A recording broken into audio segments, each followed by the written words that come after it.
Emerald Tablet 2. The Halls of Amenti. Deep in the earth's heart lie the halls of Amenti, far beneath the islands of sunken Atlantis, halls of the dead and halls of the living, bathed in the fire of the infinite all. Far in a past time, lost in the space-time, the children of light look down on the world. See the children of men in their bondage, bound by the force that came from beyond. Knew they that only by freedom from bondage could man ever rise from the earth to the sun. Down they descended and created bodies, taking the semblance of men as their own. The masters of everything said after their forming, "We are they who were formed from the space dust, partaking of life from the infinite all, living in the world as children of men, like and yet unlike the children of men." Then for a dwelling place, far beneath the earth crust, blasted great spaces they by their power, spaces apart from the children of men. Surrounded them by forces and power, shielded from harm they the halls of the dead. Side by side then, placed they other spaces, filled them with life and with light from above. Builded they then the halls of Amenti, that they might dwell eternally there living with life to eternity's end. 32 were there of the children, sons of light who had come among men, seeking to free from the bondage of darkness those who were bound by the force from beyond. Deep in the halls of life grew a flower, flaming, expanding, driving backward the night. Placed in the center, a ray of great potence, life-giving, light-giving, filling with power all who came near it. Placed they around it thrones, 32, places for each of the children of light, placed so that they were bathed in the radiance, filled with the life from the eternal light.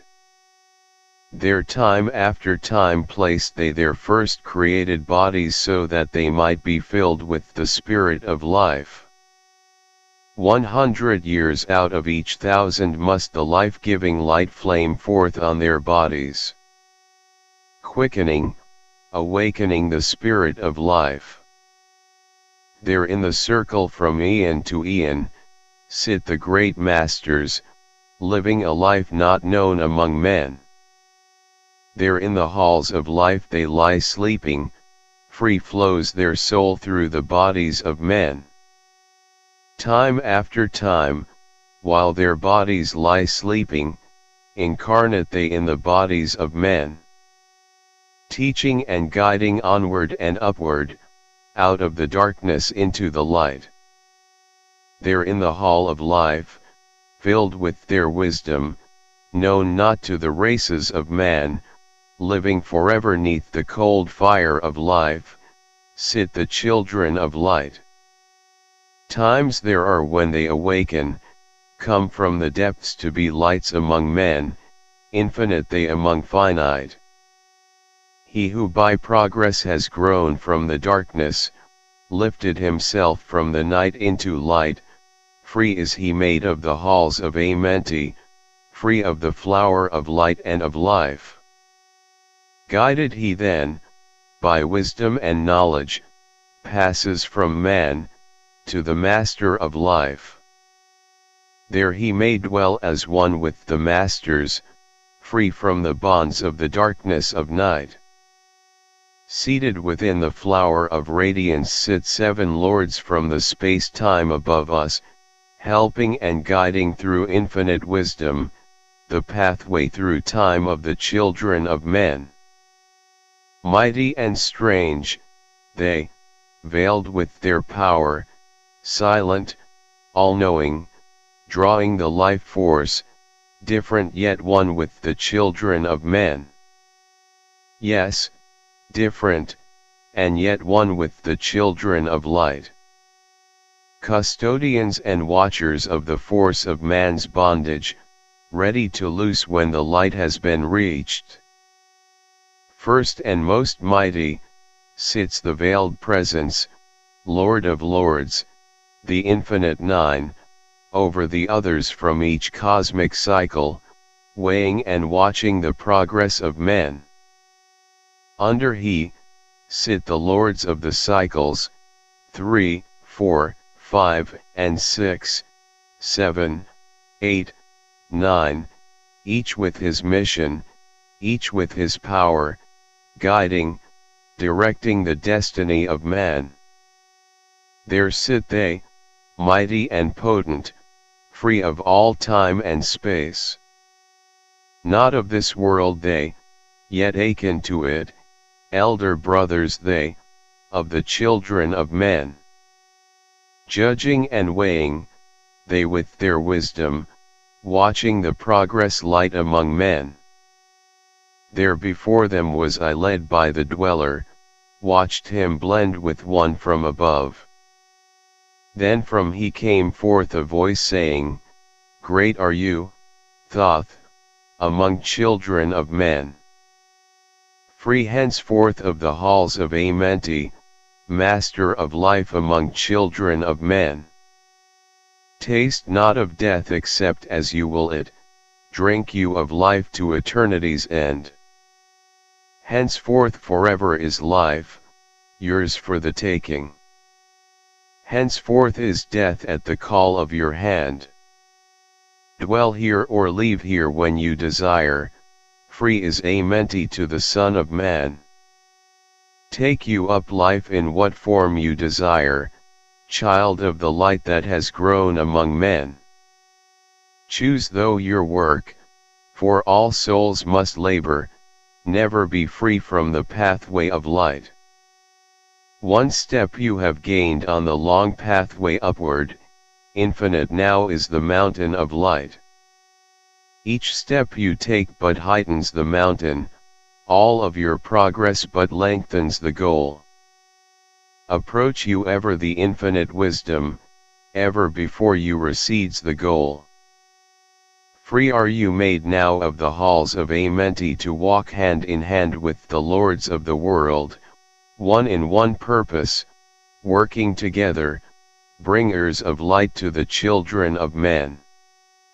Then from his throne came one of the masters, taking my hand and leading me onward, through all the halls of the deep hidden land.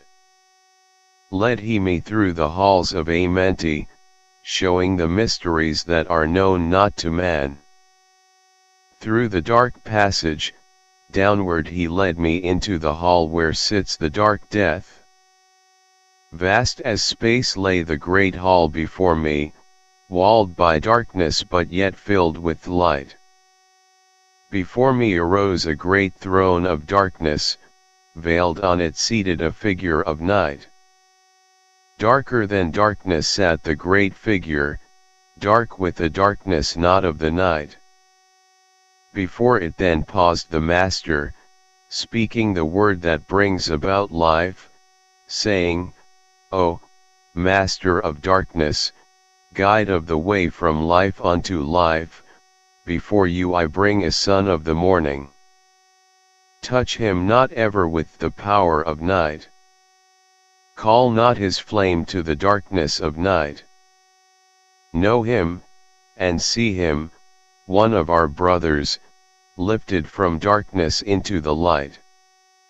Release you his flame from its bondage, free let it flame through the darkness of night. Raised then the hand of the figure, forth came a flame that grew clear and bright. Rolled back swiftly the curtain of darkness, unveiled the hall from the darkness of night. Then grew in the great space before me, flame after flame, from the veil of the night. Uncounted millions leaped they before me, some flaming forth as flowers of fire. Others there were that shed a dim radiance, glowing but faintly from out of the night. Some there were that faded swiftly, others that grew from a small spark of light. Each surrounded by its dim veil of darkness, yet flaming with the light that could never be quenched. Coming and going like fireflies in springtime, filled they the space with light and with life.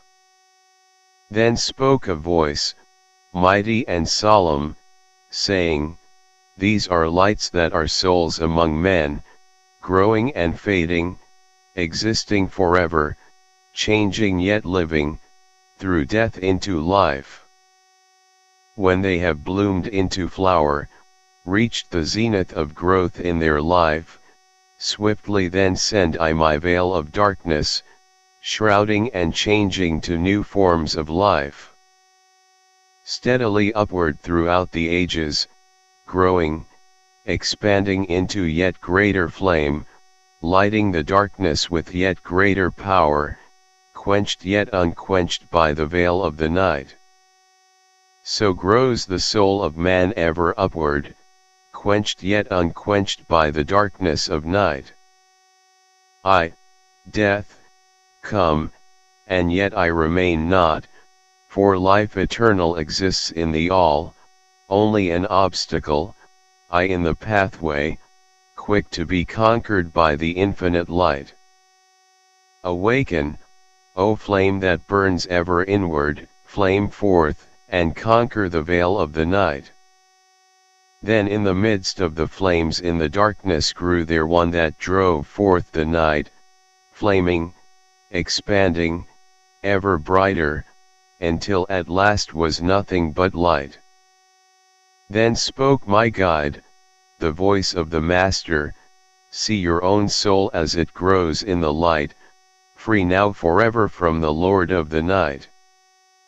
Forward he led me through many great spaces filled with the mysteries of the children of light, mysteries that man may never yet know of until he, too, is a son of the light. Backward then he led me into the light of the hall of the light.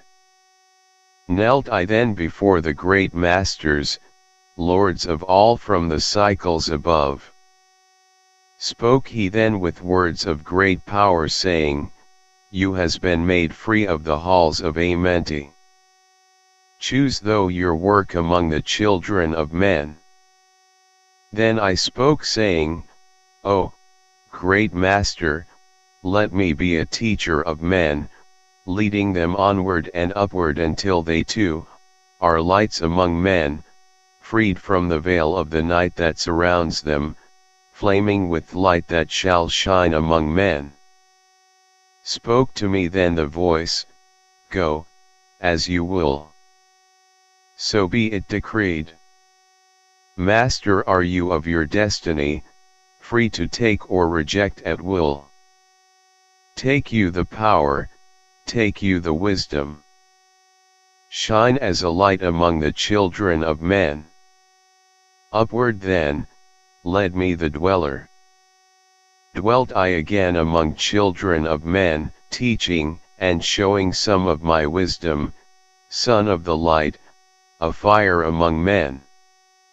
Now again I tread the path downward, seeking the light in the darkness of night. Hold you and keep you, preserve my record, guide shall it be to the children of men.